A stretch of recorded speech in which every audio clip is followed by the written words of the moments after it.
Hiya. Hi. You're so cute. Hey guys, so just wanted to come and do a little update.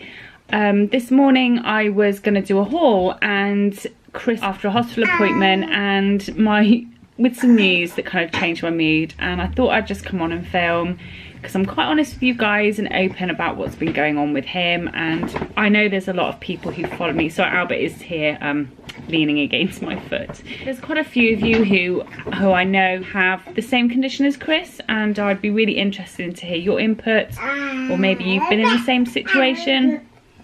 So basically, Chris has, in the last 6 weeks, had come off all his medication, so that means he'd come off his chemotherapy.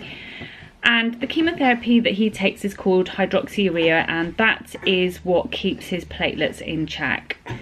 They've never been sort of stable. They've always wavered sort of 200,000 either way, but normal like platelets, I think like ours need to be between 150 and 250,000. I can't remember, that could be totally wrong, but around that sort of level.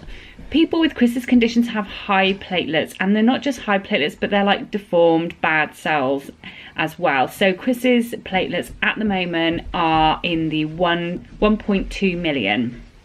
So when he was on the chemo, they were like between sort of 500 and 700,000, and that was kind of, they waver between that. So he came off the chemo just because he just kind of got really sick of it. He was able to work and stuff, but he had the biggest symptom I think that he was suffering from was the kind of what they call chemo brain. It's like brain fog that you get with chemo. Just causes you to become really clumsy, really forgetful, and just feeling like a kind of fog over your head.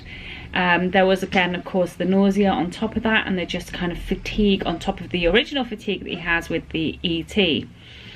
So he stopped that and he felt so much better. The ET symptoms have come back, so symptoms like the night sweats, the headaches, but he said he feels more clearer in his head. He feels more refreshed. He's been going to the gym. He's able to focus at work more. So he went back today to do a review after the 6 weeks, and he rang me and was like, Yami, are you at home? I've got some news. And whenever he comes home and says that, I kind of give myself a bit of a pep talk beforehand, kind of brace myself. I give myself a kind of pep talk, I guess, just to kind of brace myself, remember that it can always be worse. And he came and was like, basically my platelets are 1.2 million and I've been told I have to be medicated on something, but he's refusing to go back on the hydroxyurea chemo. And I support that decision. I don't blame him. You know, we don't know how he feels. You know, that it's all well and good everyone's saying go back on this meds, go back on this meds, but if it's making him, you know, we don't know how he feels when it's all well and good us saying that, we don't know how he feels when he takes it. So even though I want him to take it because I know that it's so dangerous if he doesn't, I support his decision not to at the moment. So gave him the list of other, the consultant came in, he was originally going to see the clinical nurse. The consultant came in and was like, you need to take something, or we need to write on the records that we've told you we need to take something to cover our backs legally. You need to we need to write it down so that if anything happens to you, it's been noted that you've been given all the information that you need. She gave another bunch of drug treatment options which I'd never even heard of and knew existed. The main ones are interferon alpha. He's tried that. It's the most common one, less toxic one used. And he tried it and it does come with horrendous symptom side effects. Not many people will stay on it because it's awful, and he left his job because of that. He was really poorly, so he doesn't want to go on that at all.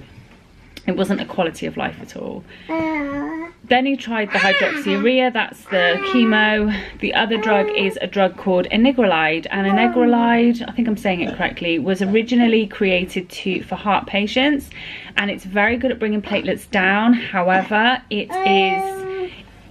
causes quite severe kind of heart symptoms with your heart. So patients describe feelings such as feeling like their heart is pumping so hard that it's gonna like burst out their chest, that kind of symptom. So that's something he really doesn't want to do, and it's usually given to much older patients as well, that one.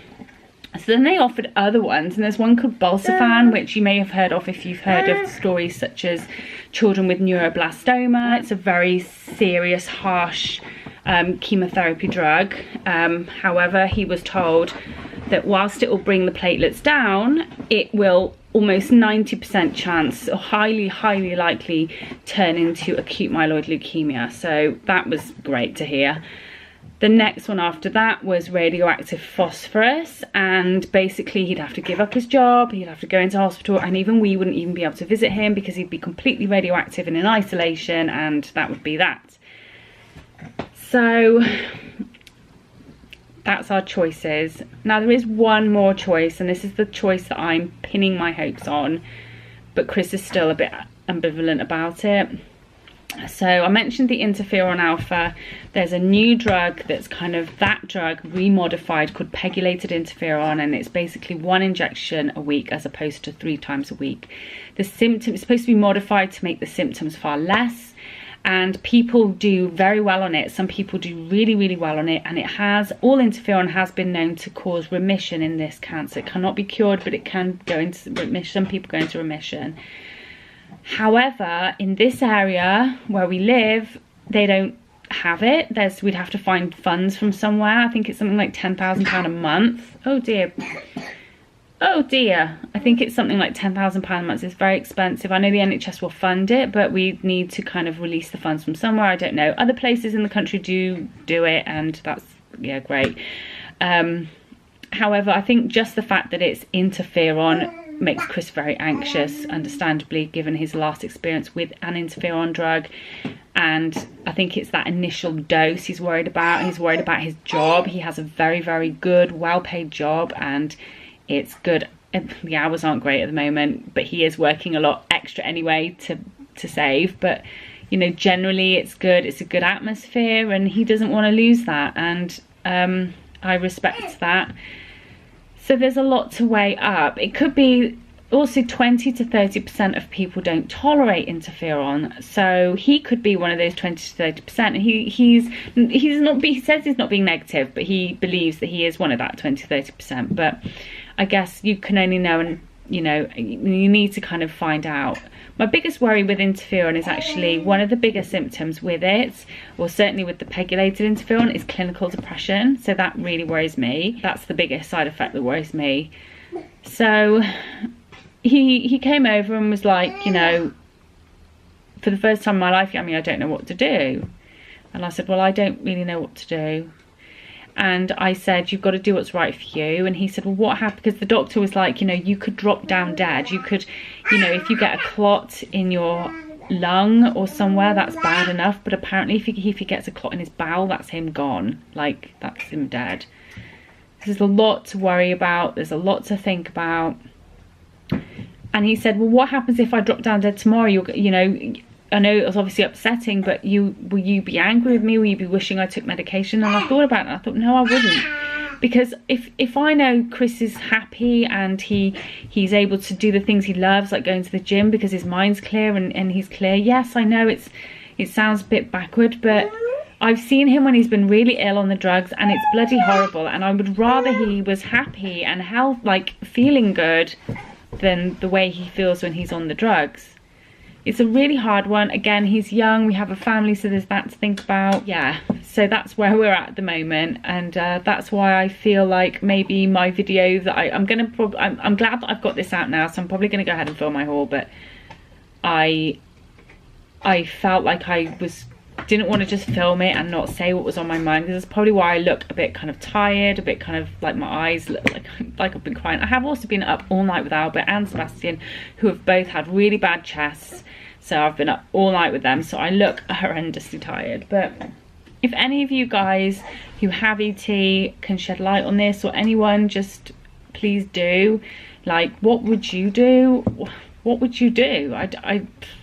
We are really stuck between a rock and a hard place at the moment. It's been wonderful at the moment. He's been really kind of active with the kids, and when he has been home, he's been able to do stuff, and the fatigue does hit, you know, that's normal, but It's not like it is when he was on the chemo. It's just totally different. So that's an update on Chris. I know a few of you have wondered how he is and stuff, and I haven't had much to report back because he'd come off the chemo and we didn't know what was going on with his platelets, but now we do. Thank you so much for watching. I know some of you who are watching this video, yeah, probably, you know, thinking what the hell is she talking about, but for those of you who are interested and wanting to know what's going on, I wanted to come on and like update you guys. So yeah, I will see you in the next video. Please subscribe for more videos. I don't just do videos on this, I do parenting videos and all sorts of other fun stuff, so please stick around and follow our journey, and I'll see you guys soon. Bye.